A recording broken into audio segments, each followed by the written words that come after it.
Prenons nos Bibles. 1 Corinthiens chapitre 2 verset 9. 1 Corinthiens chapitre 2 verset 9. Si vous avez trouvé, je vais lire pour vous au nom de Jésus la Bible. Mais comme il est écrit, ce que l'œil n'a pas vu, pas entendu, et ce qui n'est pas, tout ce que Dieu a préparé pour ceux qui l'aiment.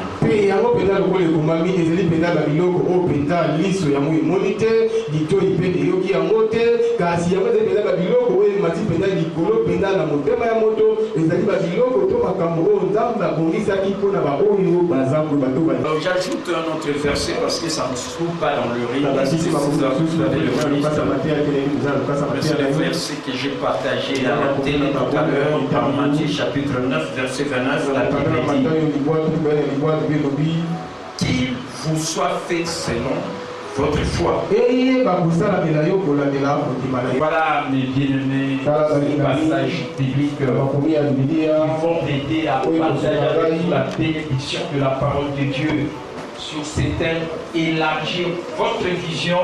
Et j'ajoute encore le thème que je viens de développer à la télé parce que c'est un thème important qui a touché la vie de beaucoup de gens qui ont suivi et qui dit tout simplement il faut trouver la force dans l'adversité.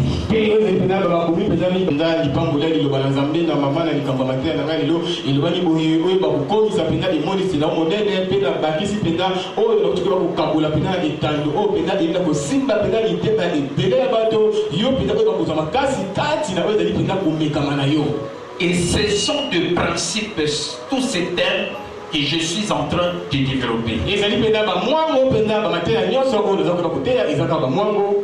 Le jeudi, j'ai développé les thèmes pour dire que vous êtes appelés à être heureux tous les jours de votre vie parce que le bonheur c'est un choix. C'est un principe de heureux parce que la Bible dit le bonheur et la grâce nous accompagneront tous les jours de notre vie. Aujourd'hui, élargir votre vision et un autre principe important que je partage à la télévision, c'est trouver la force dans l'adversité.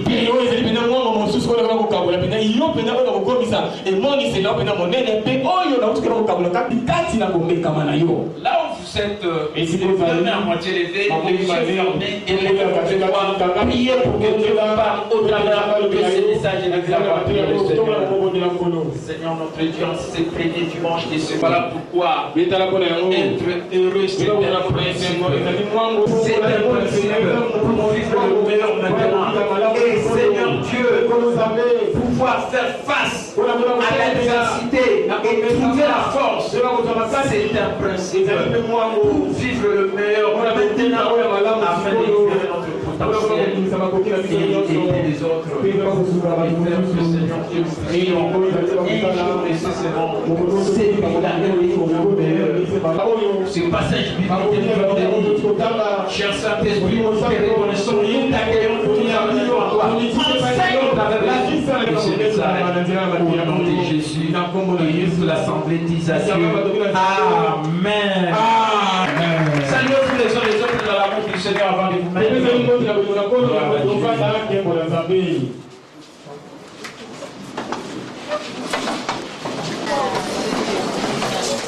Moi aussi, je vous salue au nom de notre Seigneur. Amen. C'est élargir votre vision, c'est un principe, libérer votre potentiel et vivre le meilleur maintenant. Amen. Amen.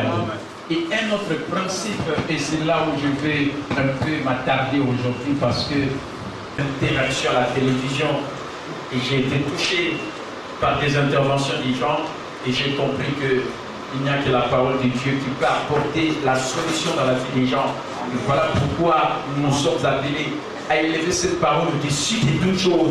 Parce que la Bible dit que tout soit reconnu, que Dieu soit reconnu pour vrai et tout homme pour Menteur.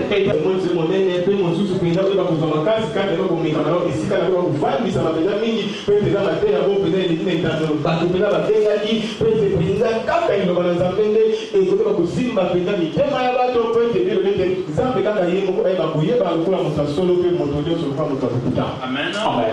Alors la vérité fondamentale en rapport avec ce principe, élargir votre vision, dit ceci: tant que tu ne peux pas l'imaginer, tant que tu ne peux pas le voir, cela ne t'arrivera pas.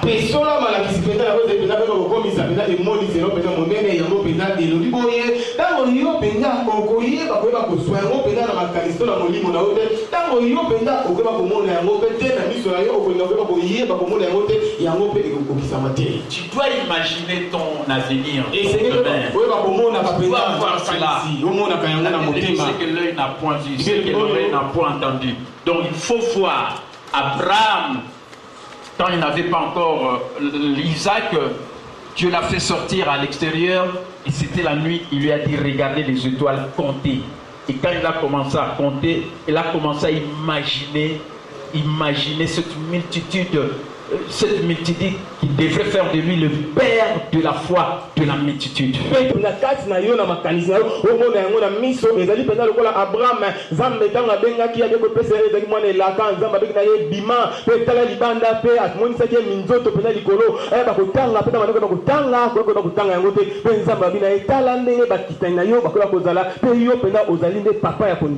Amen. Amen. Et quand il a imaginé, il a commencé maintenant à incuber cela en lui. Il commençait à dire: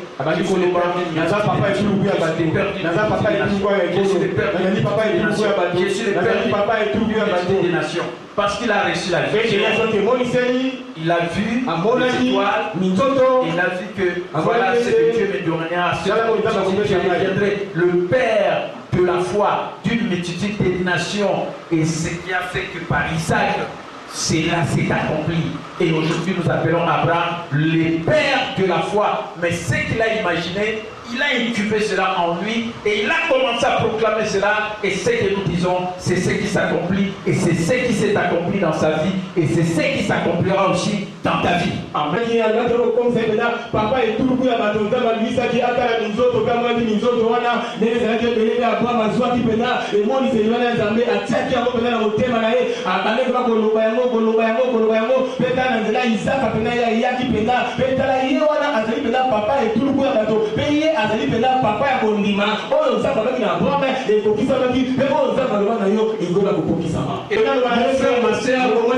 Élargir ta vision.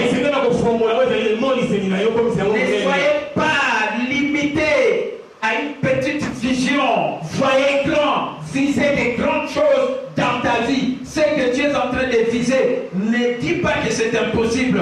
Avec Dieu, tout est possible.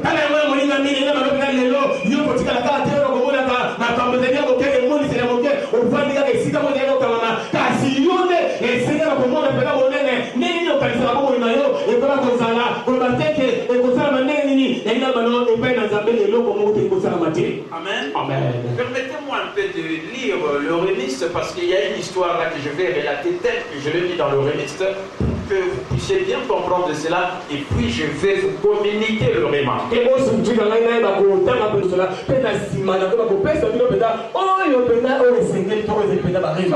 J'ai mon style. Et j'aime sortir les remix pour aider les gens à comprendre ce que je mets dans le remix. Voilà pourquoi j'explique de lui jusqu'à la fin. Amen. Après, si je m'explose, je n'ai pas besoin de lire. Pour avoir le même niveau de compréhension que moi, c'est le niveau de compréhension qui m'amène vers le honneur, vers la victoire, vers le triomphe.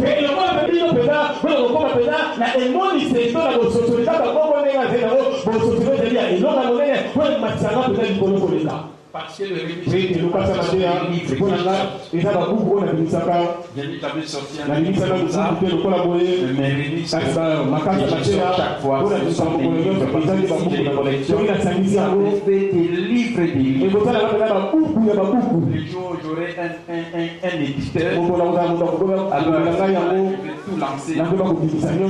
Il y aura des best-sellers. Au sommet, ça va payer beaucoup. Alors suivez. Il faut devenir le meilleur possible et pas simplement moyen, ordinaire. Et c'est pour que au monde, c'est de devenir le meilleur de vous-même. Tu vas apporter quelque chose dans ce pays dans le monde et vient le meilleur de toi-même. Amen. C'est négatif.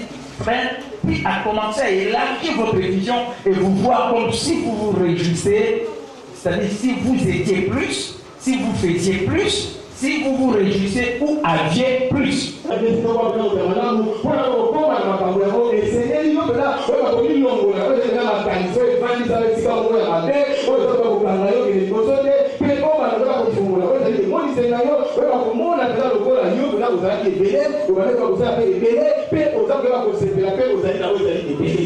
Si vous voulez faire et avoir plus, vous devez devenir plus. Vous pouvez être, faire et avoir beaucoup plus. Amen. Amen. Vous pourriez être, faire et avoir beaucoup plus que ce que vous avez actuellement. Ce que tu es maintenant, ce n'est pas ça qui suffit. Peut-être que tu es ordinaire, tu es moyen, mais tu dois devenir meilleur. Et voilà pourquoi tu peux faire plus, tu peux avoir plus. Parce que tu deviens plus.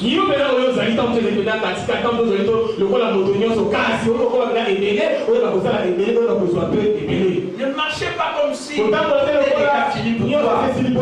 comme si tu as réussi. C'est comme si tu ne peux plus rien faire.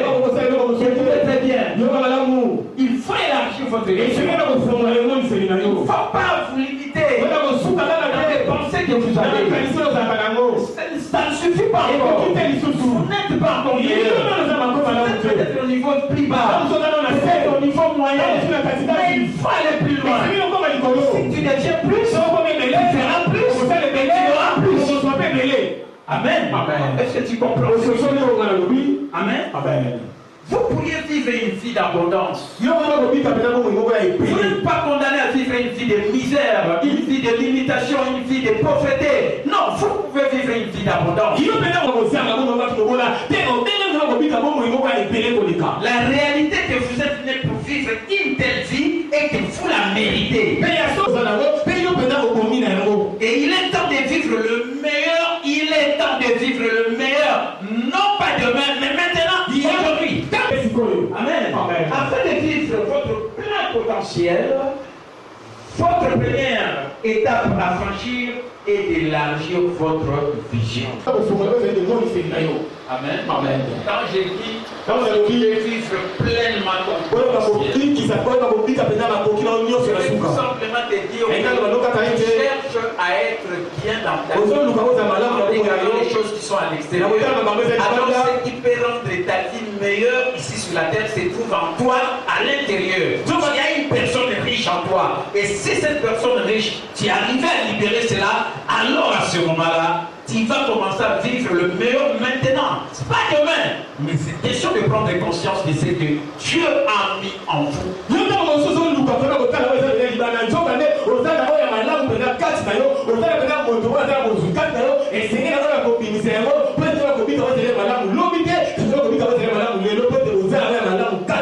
Pour vivre le meilleur maintenant, vous devez commencer par regarder la vie avec les yeux de la foi.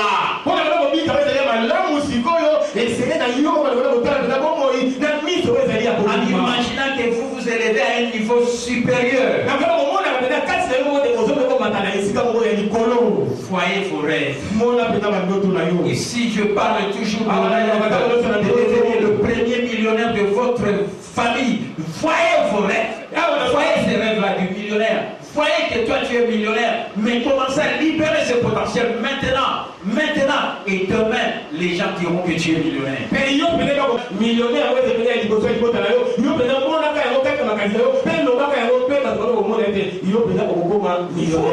d'abord les concevoir intérieurement et croire que cela est possible si vous espérez l'expérimenter. Tu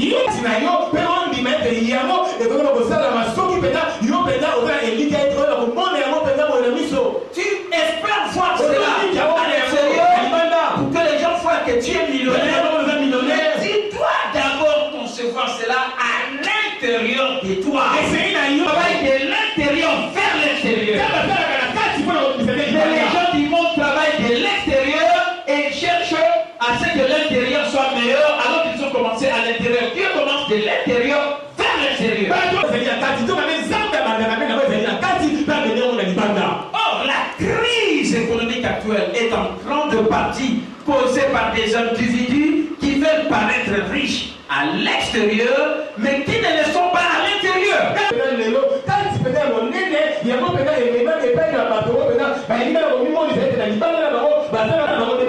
Et le problème, c'est quoi? C'est parce que ces gens-là n'ont pas l'éducation financière. Et la majorité des gens ne seront jamais le riche à l'intérieur. Et voilà où se situe ce problème de la crise économique. Tant que tu ne peux pas l'imaginer, tant que tu ne peux pas le voir, cela ne t'arrivera pas. Amen. J'aimerais que vous puissiez tant que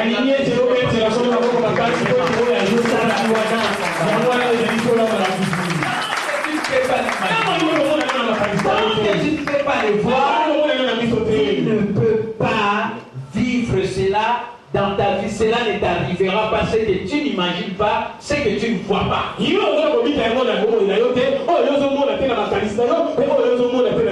Voilà pourquoi les gens qui réussissent dans la vie, ce sont les gens qui ont la vision. Il connaît d'abord pourquoi Dieu l'a mis ici sur la terre. Dieu l'a mis sur la terre. La raison d'être, par cela, il découvre quelle est sa vision. Et il dit, avec ma vision, il a la passion de sa vision. Amen. Il est passionné. Il est passionné avec ma vision de la foi. La foi qui vient de ce qu'on entend, il faut qu'on entende de la parole de Dieu. Je suis passionné par la foi. Amen. Et quand je suis passionné par la foi, je libère mon potentiel. Et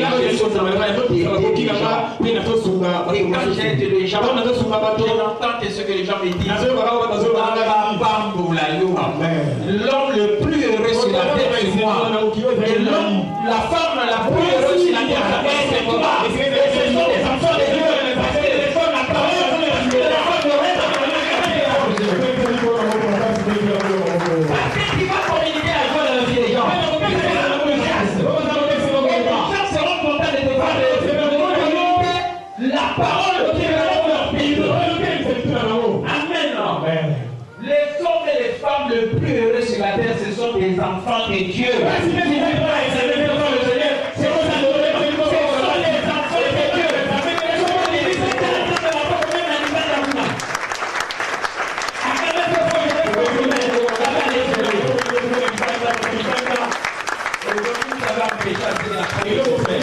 Amen. Parce que vous êtes prêts ici à l'intérieur. Amen. Parce que vous avez compris que c'est qu'il faut venir recevoir un bon point de vie pour vivre dans le bonheur.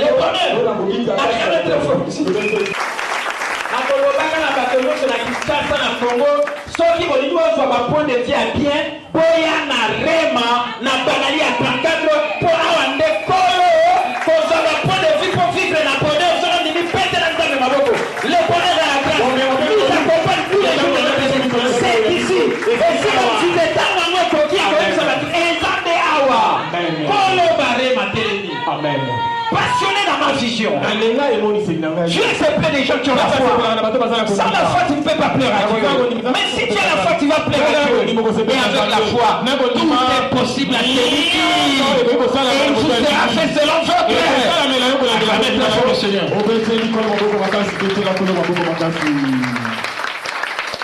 Amen.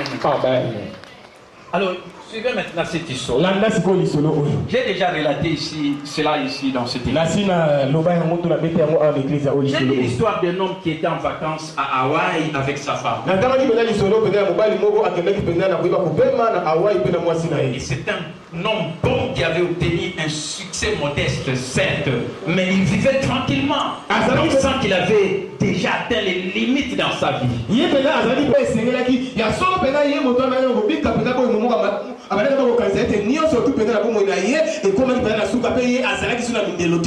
savez, dans la vie, on a ce qu'on appelle la destination et également ce qu'on appelle le voyage. La destination veut dire qu'on arrive quelque part. C'est une destination. Tu prends un avion, tu descends quelque part. On vous dit que vous devez d'abord faire l'escale quelque part.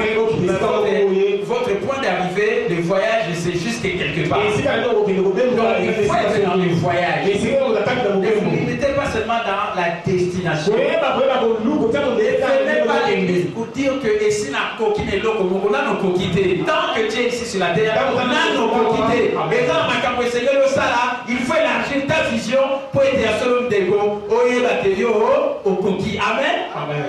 Tu vas te demander ce que tu es déjà. Peut-être c'est pour toi-même. Est-ce que tu aides d'autres personnes? Tu n'as pas encore réussi. Est-ce que tu as atteint ton plein potentiel? Alors que le processus de la croissance continue tous les jours de notre vie. Alors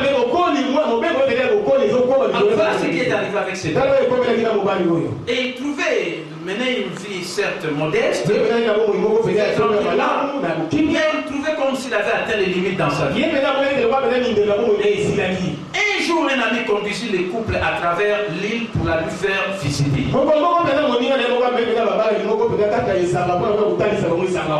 Ils s'arrêtèrent pour admirer une splendide demeure perchée au sommet d'une colline. Et Motoana na Mwasine, Baké voyage na Hawaï, Baké congé. Et ce que tu as dit, et pas y a télé, il va mourir à Mango, mourir à Sikota Mango, ah, quoi, vous y a vacances, vous y a la Kisati, et si vous avez mis Bango Siko, à mon ndako, mon kuna, l'ikolo ya sommet, et Fanda, na Mungo Makuna. Et si vous avez mis Bango Taliango, et tu vas continuer l'histoire. Amen. Amen. Écoutez, Yoka. Ils s'arrêtèrent pour admirer une splendide demeure perchée au sommet d'une colline. Et la propriété était remplie de magnifiques palmiers et des jardins luxuriants dans un cadre pittoresque et paisible avec une vue panoramique surplombant l'océan.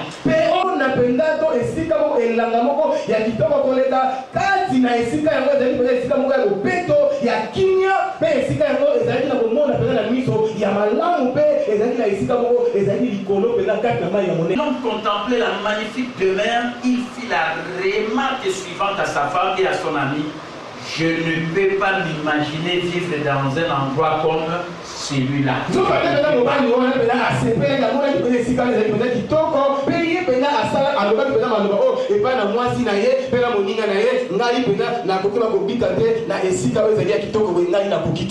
au même instant, quelque chose en lui disait. Ne t'en fais pas. Tu ne le vivras pas. Tu ne vivras jamais dans un lieu tel que celui-là. Et surpris par ses propres pensées, il se demanda, mais qu'est-ce que cela signifie? Tant que tu ne peux pas l'imaginer, tant que tu ne peux pas le voir, cela ne t'arrivera pas.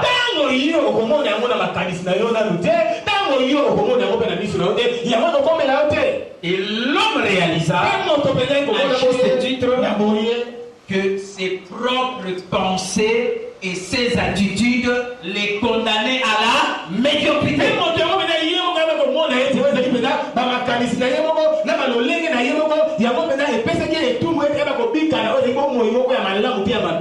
Ses propres pensées et ses attitudes négatives les condamnaient à la médiocrité au lieu de l'excellence. Moi aussi je peux vivre dans une telle maison. Amen. Amen. Et il décida alors de commencer à avoir une meilleure opinion de lui-même et à avoir une meilleure opinion de Dieu.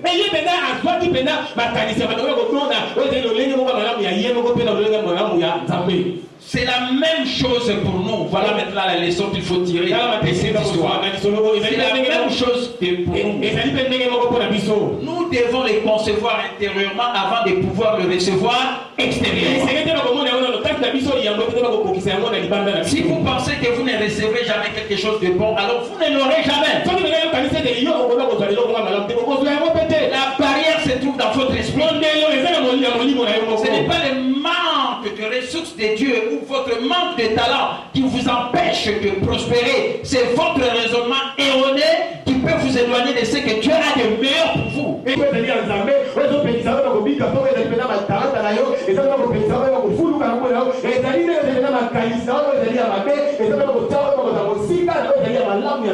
Pour les concevoir, vous devez visualiser intérieurement la vie que vous désirez vivre extérieurement. Intérioriser intérieurement la vie que vous voulez vivre extérieurement, mais ça doit commencer en vous à l'intérieur.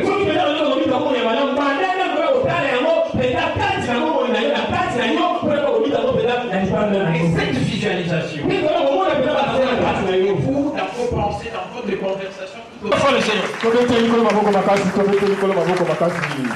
Amen. Amen. Vous savez, nous servons le Dieu Tout-Puissant. Et son rêve pour notre vie est tellement plus grand et meilleur que vous ne pouvez même pas l'imaginer.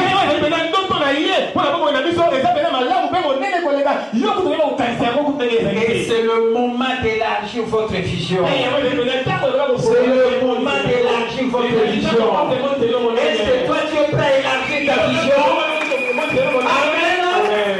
Bateau, batako, sekayo, lelo, bamwana, ne bakobetelo, maboko, lobita, bandoto, na yota, ozolo, babazolo, ba, yo, zana, dipoma, yo, komona, yango, yo, tokotala, yo, me mokoleko, koma, e moni, sami, bakonde, bakobetela, yo, ema. Amen. Amen.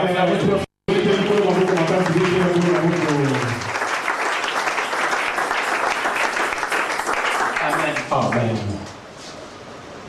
Moi, c'est un bal d'accueil voyage. Comme une Hawaï. Et si vous avez un bon bébé, amen. Amen.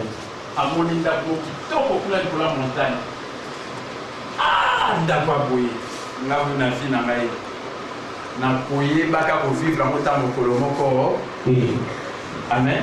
Amen. Nambala moko kaka makanisi ne wana lobela ki ya lobabongo. Kaka makanisi na lokola yo mo lobi bongo vivre en obété na vie. Amen. Amen. Si nous avons un peu de choses, nous avons un peu de kanisa. Amen.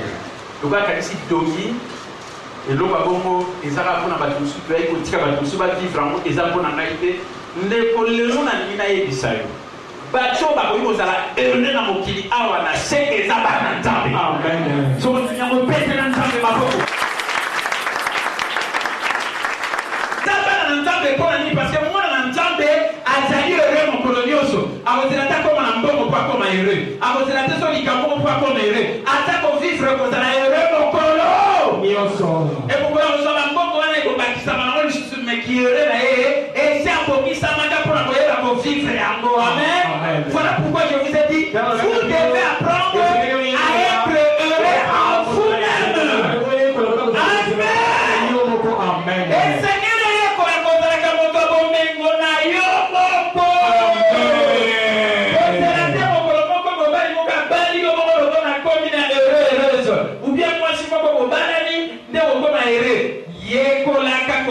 heureux na yo moko sikoyo Si vous êtes heureux, même que vous êtes dans le bas, vous n'êtes pas toujours heureux, bien heureux.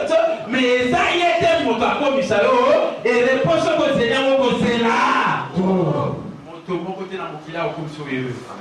Et l'autre, mon côté dans mon kila, comme sur heureux. Même temps, comme sur heureux, la vie dans les accords, au BDE, amen. Est-ce que vous comprenez? Amen. Mettez la main.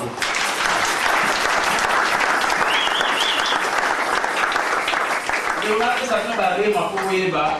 que je vais vous travailler pour monter ma yomoko. Au salaire, il y a surtout pour ceux qui ont un bateau, même si vous avez un sac. Au lieu de ça, on a été pour Nazali, on a été si Nazali, on a été ici. Amen. Amen. Amen. Yekolaka kokoma heureux na yomoko. Quel beaucoup dans la bateau, pas sakanayo, baliba comme son malheureux, on va si na koma heureux. Na kozala heureux, malgré que vous comme ça malheureux. Amen. Parce que yekolaka yango ba yekolaka. Et quand ça ko coacher bino popo yekolaka ngoma. Acclamez très fort le Seigneur parce que la vie de la grâce. Nous accompagnons le Seigneur. Amen. Pour le pardon. Ngai jamais d'ailleurs na vie na vivre dans la voie. Amen. Amen. Nambala mukara ndenge ka ye muka kanisa libongo ndenge mo peka na kanisa ne elobeli na kati alobi yo d'ailleurs ndaba bongo bozwa on suscité et tiens yo comprendre bi oh mais là on est bongo yo bana su ke ndaba bona bozwa moté c'est que na kanisa libongo pe na lobi eza mabe nambala mo so yo comprendre que et Seigneur là qui a l'impressionné na o eza banda andi makena kati na ye d'abord yenda zali bien yenda za capable ya nyonso na mokili akoka yango na nzambe na ye. Amen. Il faut dans la vision malamu ya nzambe pe azala na vision malamu ya ye moko bato pele bazo réussir na vie te parce que bana vision mabe ya nzambe pe baza na vision mabe ya bango moko bana vision malamu ya nzambe nao ezali ya yo moko ndeko eloko moko ekobanga susu te oyo nyonso tokomona koloba ndenge nzambe alobino qu'il te soit fait selon ta foi. Acclamez très fort le Seigneur.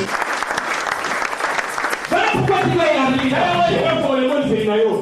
Ne dis pas que moi je ne peux pas y arriver. Une maison parce qu'il y a une intelligence plante. Vous savez les bien. Là où j'habite pour le moment. On habitait, on a fait 17 ans là où on est. Ça m'avait choqué quand j'entendais. Mais vous restez toujours ici avec les enfants. Amen. Amen. Confiné à un seul endroit. Mais si vous avez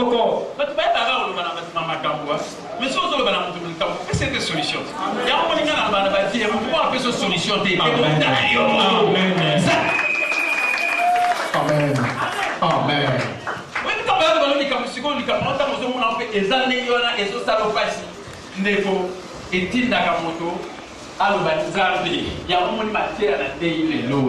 amen. Amen. Na libanda makamwe la kabiso tango yo kia molobi ah na liboye. Amen. Amen. Mais si vous avez une makambo solution na makambo ozo vivre na libanda o ezo décourager et sengeli de yo o sala de katina yo. Amen. Amen. Et la nzambe maboko.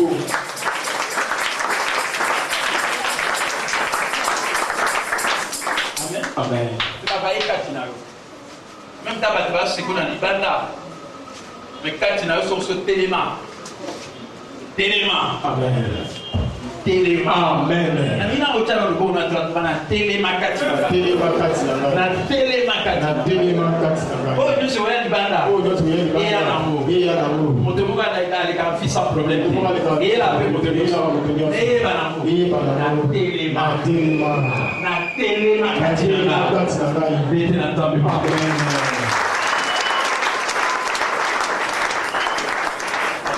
Amen. Amen.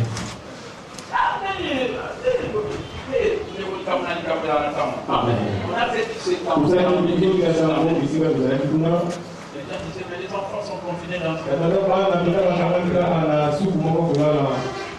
c'est quand même une maison, une bonne maison. Quand j'étais déterminé à changer, et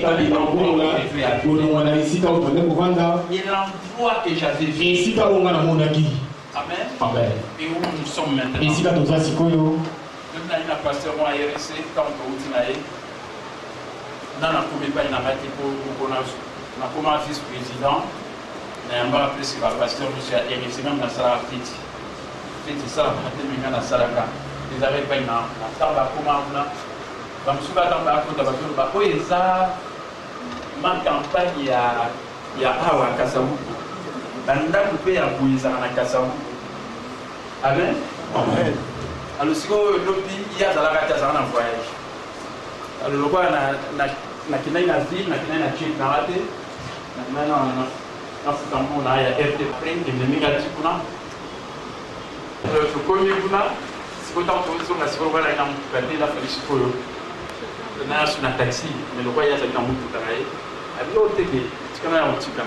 Ayo tika mtina ndao atuni apo saka atusika ozala na ya ilimera ipa ito sala kawana ipa itamba taxi so ba na bato kana mambo na chambre mo boye ezo sama mutima fasi no ya kanza ito zala amen ka itela uma kasabugu na isezo koma na kasabugu quelque part amen amen ni kai tina ndaku na porta na pa alors tikala ni na libanda siko ila falinga na zero mona office kalita mais le quoi porte ya au fond ma atanya d'abord na libanda habiter il faut la quota comme la côte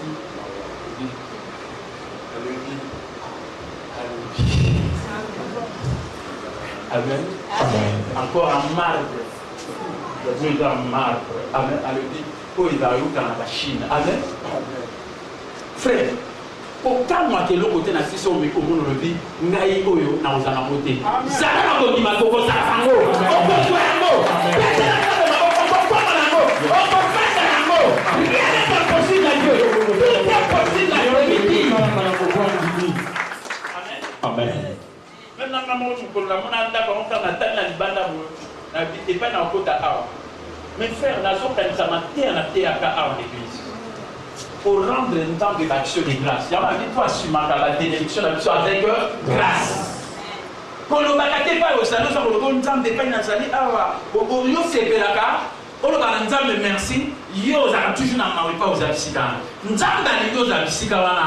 Mais lo baka na ye merci et pas yo zali. Tant qu'on va dire merci on va continuer ma bénédiction avec grâce. Oh yo ya moneno yo lingaka. Nzamba ko pesa na kolongoloka et pas iwana. Oh tant susu eza ya malamu tebe ko koma na oza malamu. Tant qu'on va dire merci et pas yo zali. Amen. Amen. Veteran nzamba maboka kama parce que et pas à Zali, on va dit alors jamais on merci. Autant de l'action des grâces, c'est pas ensemble. On va faire tout le monde, même pas au Zali. Aux gens à bonheur, aux gens reconnaître que l'âme aux gens nous avons malam. C'est là que cela est venu. Autant remercier le temps de prendre mon lame à tout ça, même pour faire des biscuits, on côté avant nous kumbali, mendeko. Quand on est ici, quand on a merci, on va pas un temps pour regarder connaissant, on va porter là, à Colombo, on n'a pas venu ici, quand on a besoin, on va être à Awa. Peut-être ça, mais on va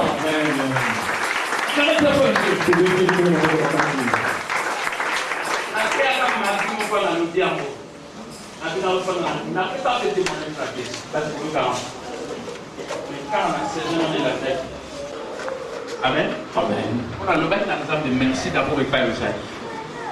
Posa la caille gratte et pas une ensemble. Et si quand nous se tournons dans le chayo, c'est que la carte le bail dans ensemble de merci. Pour le bateau, les agriculteurs dans le babo caillou monogo, nous avons beaucoup de choses à bisika pour y ainsi de suite. Tika, on a la bisika on a. Bateau va c'est caillou. Mais quand on va c'est caillou, bangwana de ba confier, on va compéter ma popo. L'hôpital va avoir un changement de temps pour ça là. Parce que c'est là est venu de l'Éternel. C'est un produit jamais.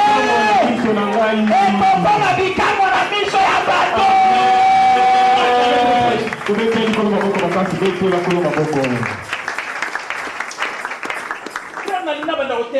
Comprendre les Nzamba Zana. Parce que la télé va se sembler en train d'invaser la place en Nzamba. Nate imagine abaki banda ko mona Nzambe lokola papa Mais papa n'a pas pourtant que vous êtes notre Père. Papa n'a fait ça, quand vous priez, dites Père. Papa. Amen. Amen. Papa ya mokili, papa ya molimo, ainsi de suite. Vous avez un problème là, mais papa n'a la mokolo no soko lobaka na ye mon père. Papa n'a pas mwana abunga kanzela. Azongela ka papa na ye papa na ya kwa kanga itasana nini? Ayambaka ye. Papa na la mwiye wana. Pete na papa na lola mapoko. Ako yambaka yo. Meme taba kwa kanga ndeni, meme taba taba ina ndeni, ako yambaka yo. Pete na ye mapoko.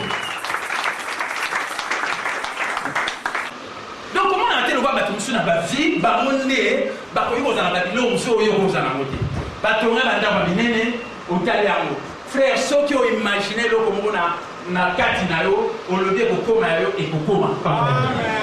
Nous avons élargir vision.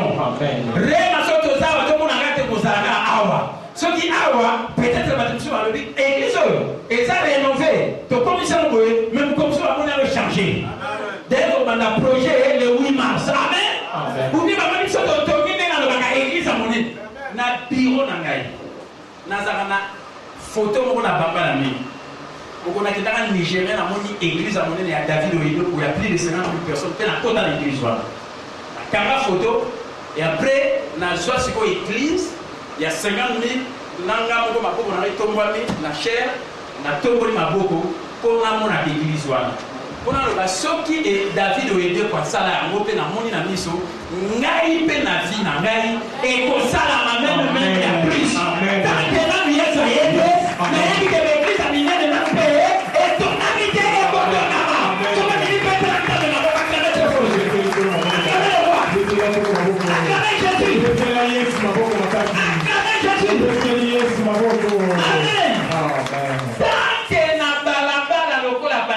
Bato balekaka mingi mpe na bayambi Yesu Kristo te tant que bazali na kozalaka l'église po bato wana oyo na bayambi na Yesu te baza na balabala bakoya l'église mpe baza l'église yango acclamez très fort acclamez le roi acclamez Jésus il faut la prise la vision il faut voir grand otalaka te pa eza ozali talaka mosika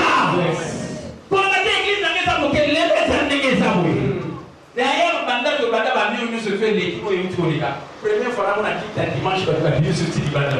Maintenant, on a dit que l'hypothèse de la Ningamoko Awa, de Fandi Awa, Moutaya a été une finition à la canne. Mais dans mon livre, il y a un de sa montée. Le roi de côté a cigare du bois. Vous les gars, non. Mais si on a mon Awa. Amen. Amen. Donc les choses on a terre, donc comme tu vas dans Ibanda va pour le reporter comme. C'est là que on va vous Amen. C'est quand on va se trouve que tant que na balabala, bato bato tambola na ba ya Yesu te na fait télé. C'est que l'église a venu dans l'humanité avant Yesu aso. Amen. Donc il faut tomber ngapé na ozala parmi bato bato na l'église a minene.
Amen. Les fous de Dieu,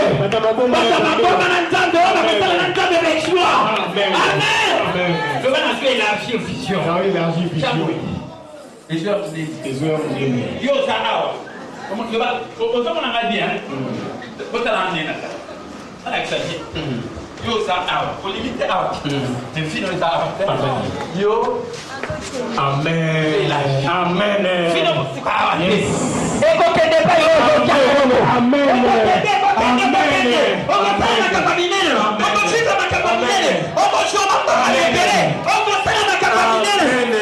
Vision. Élargissez la vision. Élargissez votre vision. Amen.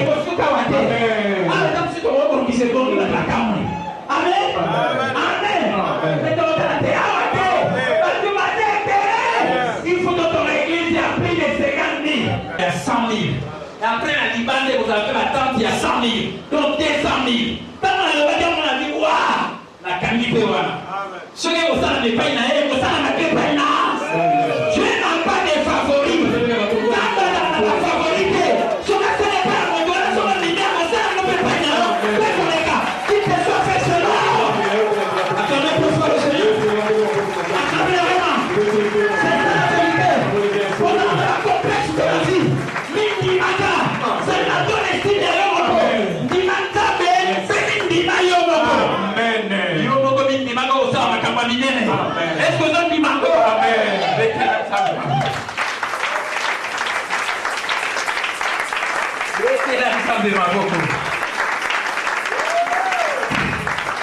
Acclamez très fort les Seigneurs.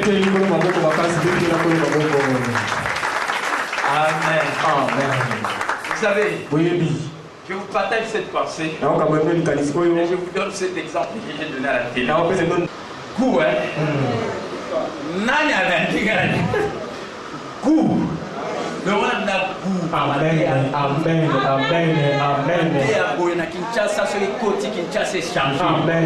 Le rôle de la mentalité erronée. Est-ce que vous en avez dit? Amen. Et vous savez ce qui m'a touché? La première personne qui m'a appelé, c'est la femme de Pasteur Pierre. Moi, si en bas de papa, tu es venu à Koufa de Nambour et Amen. Amen. Parce que, à commis mon bagage, quand vous regardez, quand on a fait un peu dans la vie, moi, papa, à deux, et tout le monde, tout ma casse, nous avons pas femme de la loi. Nous avons eu 4 ans de je l'ai encouragé. La vie de moi, c'est à Berry. Amen. Fait Pasteur Berry. Banda bakine na bamona, banda mobile na kufa. Mbala liboso paye mta béni. Écoutez, quand il m'appellera, frère Touzabato, Naza papa, dans le même temps, tu as senti ma béni, ceux qui a béni Azonga. Pour aller la cabane, on va aller, on va c'est la vérité.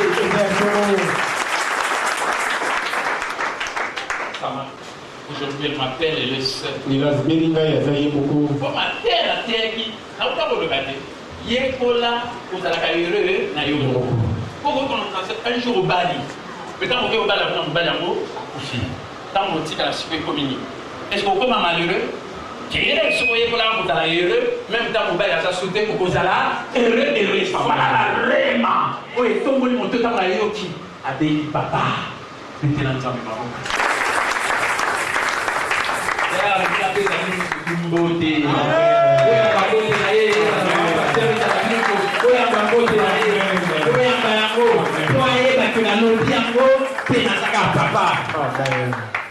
Amen. Peut-être que vous allez envoyer beaucoup de ceux qui bouillent au Kanizalaki. À Tikali Mounabana, Mayout Bari, Malina Lobi, Yébo la Bozala heureux, Katina Lumoko. Amen. Donc à comprendre que même dans la perte de Mobali, Abi Papa, ma terre nous soumis, Nazoko Bakaka, la Tunibana, Baza bien, Baza bien. Oh, Bouina Boué. Papa, vraiment merci. Abi tes courage, prends courage. Amen. Amen. Amen. On peut exemple a fait ça. Les coyens pour la rose à la yurée na yomoko. Pour yo quand ça comme la vie a monté comme c'est yurée na ba mo balipé na ba mo balé na zate. Est-ce que comme malheureux? Jamais il faut ça toujours et reste au pour la cambo. Amen. Amen. Yemo taliboso tabeni na. Et tant na tani abi papa Zaraga Papa. na terre on a so mabit. nabaki monaka papa na lolo papa oyo aza papa moko ya valeur moko ya mutuya mpona vie na yo. Amen. Pour vous avez un problème sur même na papa ya se même tata wana ba mabe na biso ngai na papa moko aimable même to sali ma bende ngi so ngi na koyamba ye même tata biso ba bia azoki mpona nini etali bino ngai na koyamba ye po eza ngai na nature abolimo na ina batute. Amen. Na regrettera toujours son azaki na moto à se séparer pas na ngai et pas na miso en dépasse. On va soit azaki na ngai a kozala ndinga sawana ti. Oh ngai so ko putain na objectif ezali ko ma meilleur. Ngai ndinga na ma meilleur na ko ma meilleur poto tika mokilo yo meilleur. Mais so ke musika est-ce que vous allez meilleur wana nana ko sunga vous allez motema malamu apesa ko barema asunga kayo alinga bolamu na yo batenyo so batandenge wana te ngana za na lo lenge na ba. Na kolo barema pe na message à bolimo. On te voit changer la santé. Amen. Amen. Et ce qui fait que ça n'a pas passé. Nous avons les amis qui font. Nous avons dit que moi c'est ainsi de suite. Car il y a des gens qui ont été même tabéni. Est-ce que nous avons été si on a dit que nous avons papa m'a monté ma paix. Oh, on a monté ma paix, monté ma lame. Mon te voit comme ça monté ma paix. Azaté. Bête la tête ma bouche. On va comme ça monter ma paix azate so na lingi na lingi amen ko yin sanga batite amen monta ko yin sanga bato azate amen parce que na yebi ba passer ba na vie na yebi que monta mon na passer azana besoin de réconfort mais nani a kosunga ye biso no surtout personne ne traverse la vie sans épreuve moto moko traverse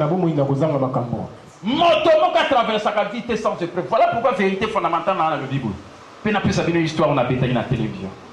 Peu importe ce que nous affrontons dans la vie. Si nous savons comment nous lever intérieurement, quel que soit les capotes qu'on dans la vie, mais si on l'adversité ne pourra jamais nous maintenir à terre. Le problème est que jamais pour maintenir biso na mabele. Au fond na mabele. Ah bon ascolter. Ma kwela ngai. Ndape pona nini. Pona nini. Comment on connaît au fond? Au fond na mabele à terre. Ndape pona nini. Nandima kate. Unibate. Nandimagate esali boye pona nini nzambo salinga boye pona nini nzamba salo boye nzambe ne mdalinga mabea batubia linga bulamu na biso e banda bikamone yalo adversité au salani au fanda pa ya mona lobi ba problème d'adversité ko au fandi so na mabele quel que soit makambo yeli yo telema na kati na yo.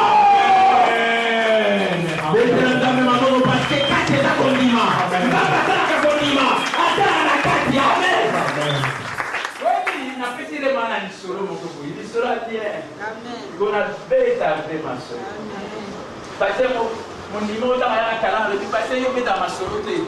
Quand on a un so na bête la ma solo, quand il solo mon a béni, maté à Brésil. Le beau se barrer, maté, mais pas pensé, je me suis pas au bêta ma solo pour maté à barrer l'exacté. Mais si on a bête à ma solo. Amen. Yo est sur le solo. Yo est sur le solo là. Tiens, il est côté bien. Moi, maman, dans la moelle, ouais, avec l'eau et produit bazar, batana nuit. Maman, dans la moelle. Maman, dans la moelle, n'a pas bon, je vais aller.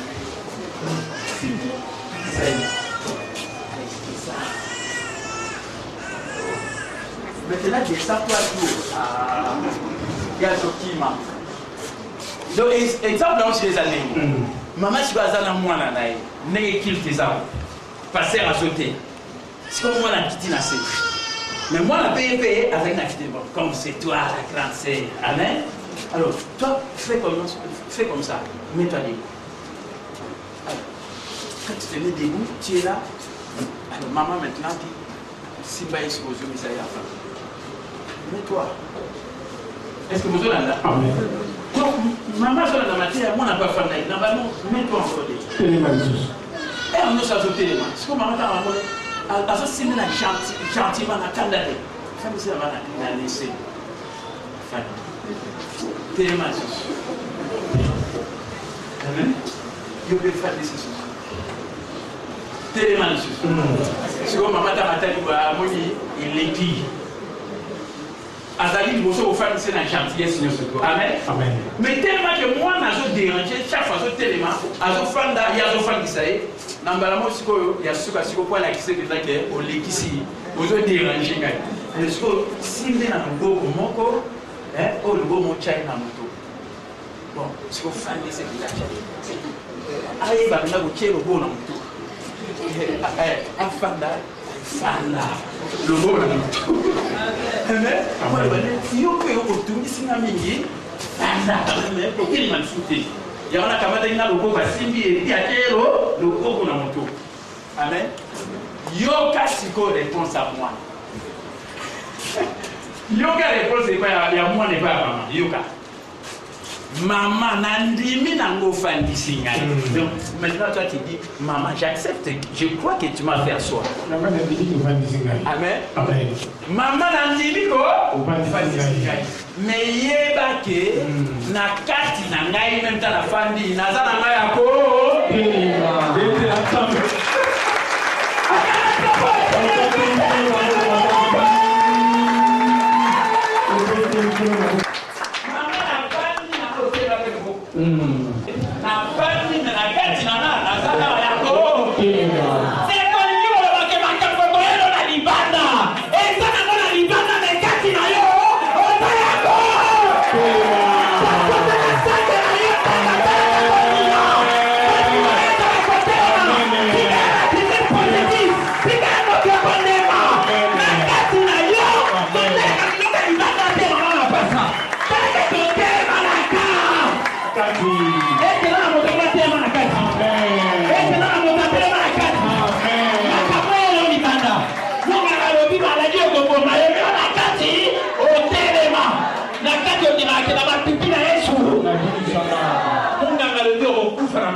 Sans la foi, il est impossible de plaire. C'est le qui a la foi, accepte les sagas. Tout va dans vos services à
Amen. Vous êtes là à la banda. Mais quand vous êtes là à la banda, vous êtes là à la banda. L'aigle prend de l'enfort. Donc quand tu nous souviens qu'il est homme riche, il y a bon tabé, il y a Katinaro, et Zoloba, Naza côté les mains, maintenant nous vivons le problème à la quel est le Bamunganga? Alors, nous avons la Dieu et comment tu sais comment maillot. Le bal de Munganga, merci, na passion beauté, nos hommes dans la Cabolani. Mais la Katina, la Zayako.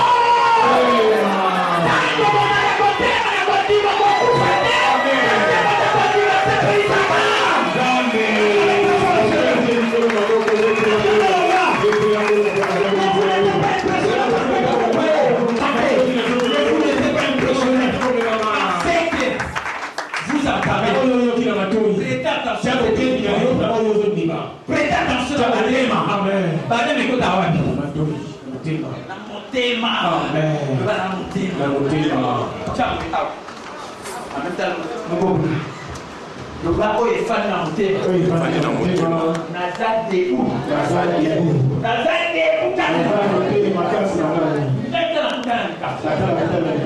Amen. C'est pas bon. Il y a un moment s'il y a des oui, c'est bien. Quand on comprend les maman a dit ah, vous savez que vous avez un problème la vie. Parce que c'est mon bail. Mais tant qu'à ça, il faut que les mains cassent. Parce que nous avons passé de la langue alors il dans Matthieu 9, 29, qu'il vous soit fait selon vos frères.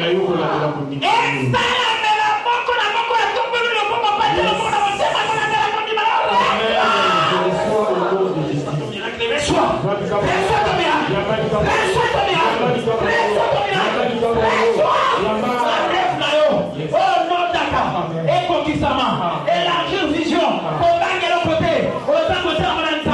avec Dieu nous ferons des exploits. Avec Dieu nous ferons des exploits. Nous retournons à l'église à l'année. Nous retournons à la table et nous retournons à la vie tout cas. Nous retournons à la parce qu'il n'a pas fait sur le premier soir. Nous retournons à la bagatelle.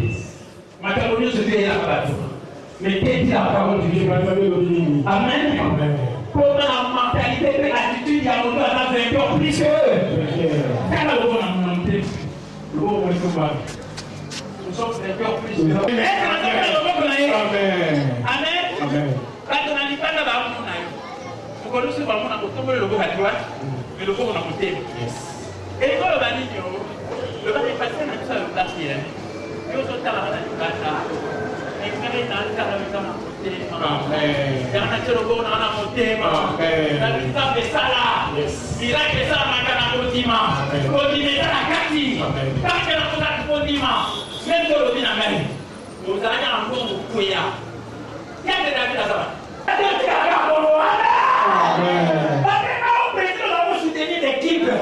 Ça va en thème. Référence Faisonga. Amen. Référence. Ça c'est la vérité. Et bon, t'es pas inensemble. Et bon, t'es pas inensemble. Et quand on a dit comme on a mis son abisso. Ça c'est la vérité. Commencez à recevoir. Commencez à recevoir. Commencez à recevoir. Quand on a baseka, on est dans l'ibanda. Baseka, mais maman va confier au lobby. Nazola, maman va confier au lobby. Et ça, la même au bien de mon choix. Alléluia. Alléluia. Alléluia. Ne comment soukater. Et quand on souka, comment on dit les coquilles. Et coquille. Oh, Rakakamashkoya. Shondorokoya Barashika. Alléluia. Mukamashkoya Barashika. Oh, Rakamashka.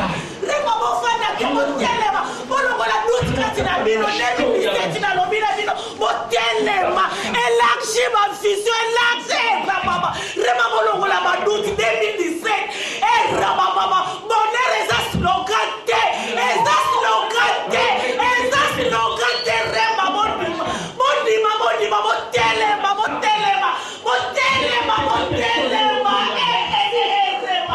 vous avez la dimension, vous avez la dimension à la ponda, Rema, vous avez la dimension à la ponda, Motelema, mon air est à slogaté, et capitaine, on parle à ma poteau, Rema, Matéa, mon second nulle part, Motelema, Katina Bino, Motelema,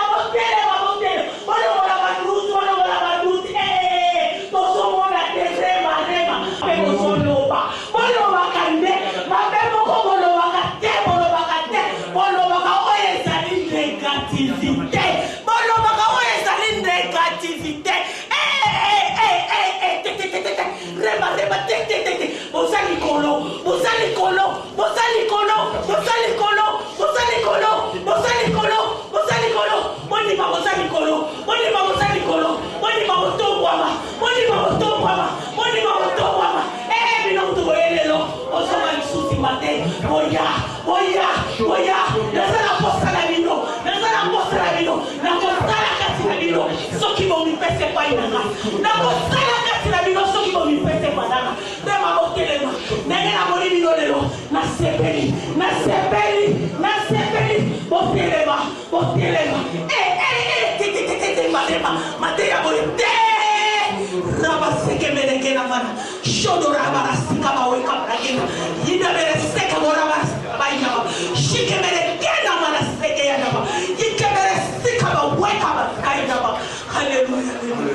Alléluia.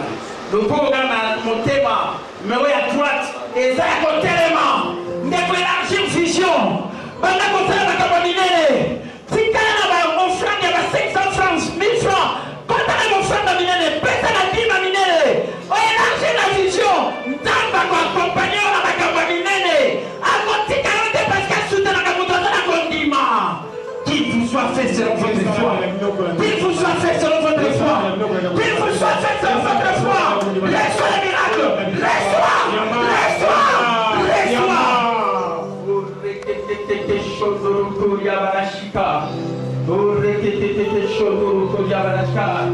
Alléluia. Pour que tu aies la beauté, ma libéra. Katina yo. Amen. Parce que nous avons libéré na yo pas conséquent. Parce que bateau est dans la carte au téléma. Au téléma est libéré. Au téléma est libéré. Condiment na yo te ko changer na kamoyoso. Et ça condiment. Ça passe par la condiment. Somos jubalema. Agissez. Sala. Pratiquez. Agissez dans la foi. C'est la pour le condiment. Alléluia. Alléluia. Si vous êtes concentré dans la makamamabé, nous avons battu la mission de ma bête. Concentrez-vous dans la makamamabé. Kamashkai. Nous avons passé dans l'anonymat. Pour la Kamashkai. Alléluia. Mateya oyo na oyo nyos yo ozali na ngoya boyo kanga kama na shika baba na sanzamba bilembo na lobi na sanzamba bilembo lelo eza pona bino rema lelo eza pona bino rema mosali na kapitao mosali na kapitao yo kanga tia moko na moko lo poko tia moko na moko lo poko lelo ezali ngai nzambe nazoya lola po na bituna na bino na lobi bondima oyo mosali na nga azoloba na bino mosali na nga na lobi simba simba simba simba moko na moko lelo bondima na yo esala na lobi na bino rema na lobi na bino bosele mateya oyo bokomona nini ozali nzambe nasali na tongwa lelo nasali ya minene kati na bino na lobi bokomona yango bino bolongola tout kati na mitema naza nzamba bilembo na lobi naza nzamba bilembo bokoma date ya lelo bokomona oyo nini nga nasaleli bino rema bopambolama alleluya jésus. Au tombe avec le boko à la droite. Au tchèque le boko à souci à gauche dans mon thème. Et dans le tchèque le boko est un point de contact. Pour être animé territoire à condiment, libéra, puis regarder attitude mambo, puis regarder mentalité à vainqueur, plus que vainqueur. Oh la kamashkai. Pour les Saint-Esprit qui ont dans mon thème, yo le boko tika on a panier. Mais il y a un tchèque pour point de contact et ça là. Pour être interrupteur au moins d'ailleurs condiment tika à côté de moi. On a toujours des boucats na yo. Puis on a toujours une attitude non pas négative, mais attitude positive. Puis attitude, puis mentalité à vainqueur plus que vainqueur. Nous sommes plus que vainqueurs en Christ qui nous a. Donc on a plus que vainqueurs en Christ à l'égalisation. On va continuer la ligne de prière. Bino nous sommes fait la ciment. On a la ligne de prière. Dans un chalo poco, pour être interrupteur à condiment, il est toujours allumé. Puis on garde toujours attitude positive. Puis mentalité toujours est allée à gagner. Reste-toi au nom de Jésus. Reste-toi au nom de Jésus. Reste-toi au nom de Jésus. Reste-toi au nom de Jésus. Reste-toi au nom de Jésus. Reste-toi. Que ton interrupteur de la foi soit allumé. Reste-toi. Reste-toi. Restez toujours dévoués. Restez dévoués par la foi. Restez dévoués par la foi. Restez dévoués par la foi. Restez dévoués par la foi. Restez dévoués par la foi. Restez dévoués. Restez dévoués.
Et en même temps soutenir mon attitude moko ezali positive, attitude pe mentalité o ezali ya ba gagnant, ya ba triomphant, o ezali ya ba vainqueur plus que vainqueur.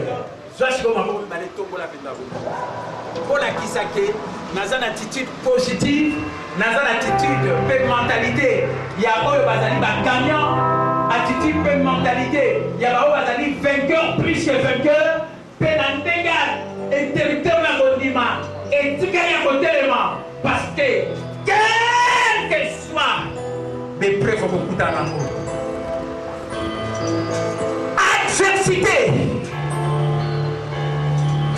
Bani kakata no makwe ko fendi sa jamais na sena na bele libera.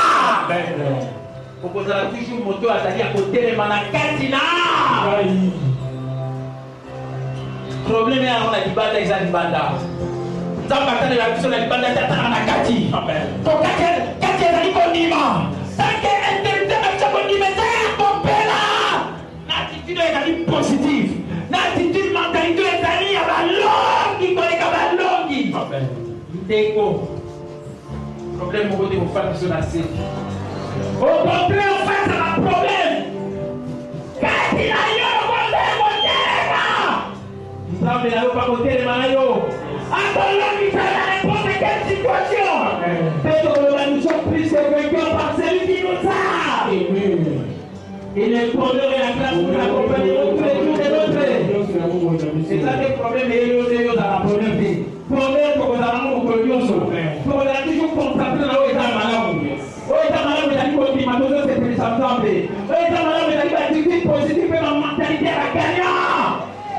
nazomona kanya moko nazomona moloni moko nazomona moto moko apprécier vraiment nazomona l'activité élargie nazomona on a besoin d'être constant on a besoin d'être constant nazomona sala tadi kama na dinamo nazomona apprécier vraiment on a Jésus restons calmes totikali kimia.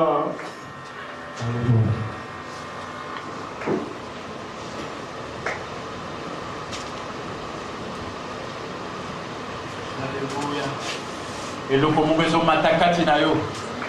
Eloko mokezo matakati na yo. Oyo kolinga suko mona te oyo eza na mise sala ka ba pasi. Et qu'on disparaître. Na kondimo ezo mata. Alléluia, si quelqu'un dit à cette montagne, oh tais-toi là, jette-toi la mer, tu les doutes dans son bureau, mais toi tu sais ce qui t'est appris, tu auras ce que tu dis. Okozwa ozoloba. Ozoloba naza vainqueur plus que vainqueur.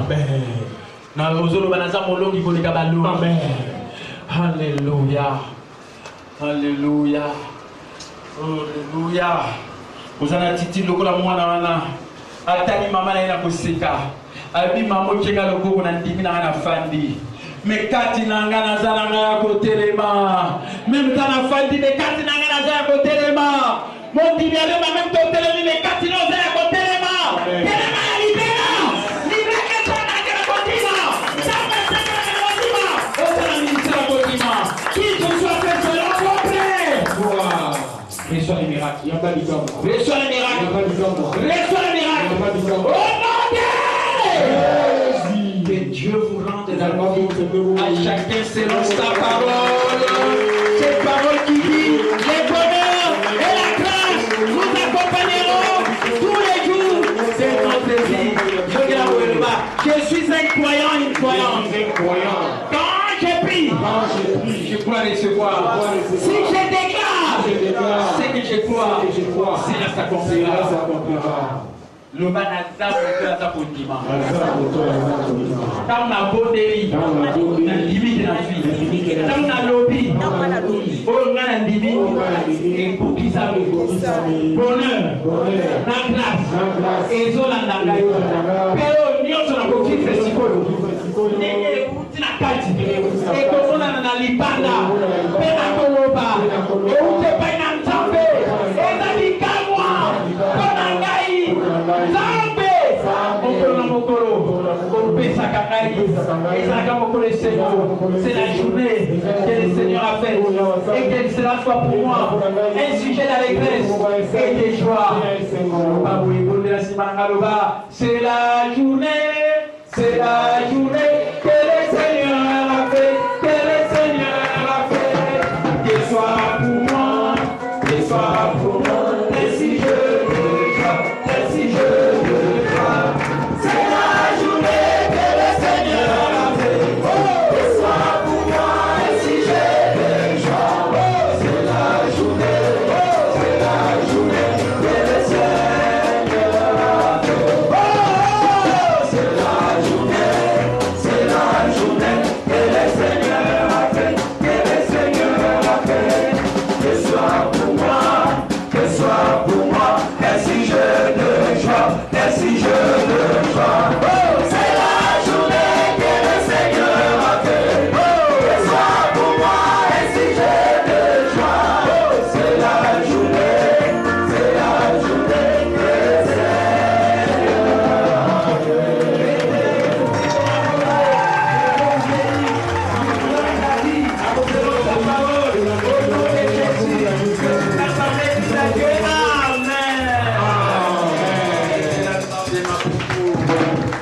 Dieu soit loué.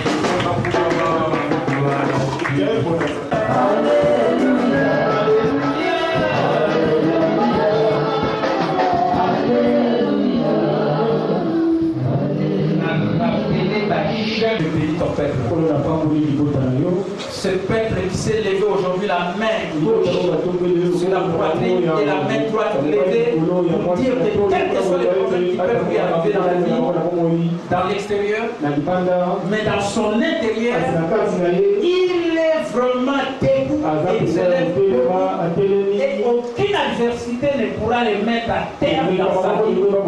Parce qu'il est en train d'agir par la foi. Et la foi vient de l'intérieur et il nous sera fait selon notre foi. Et je proclame la semaine bénie pour tout un chacun.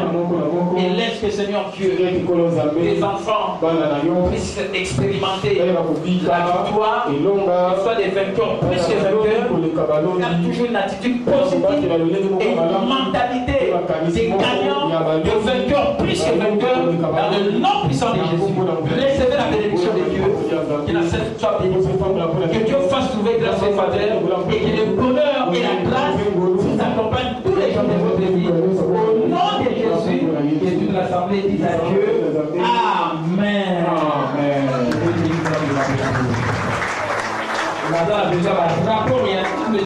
Ba musicien nyonso, okulize liboso kutante ba musicien nyonso.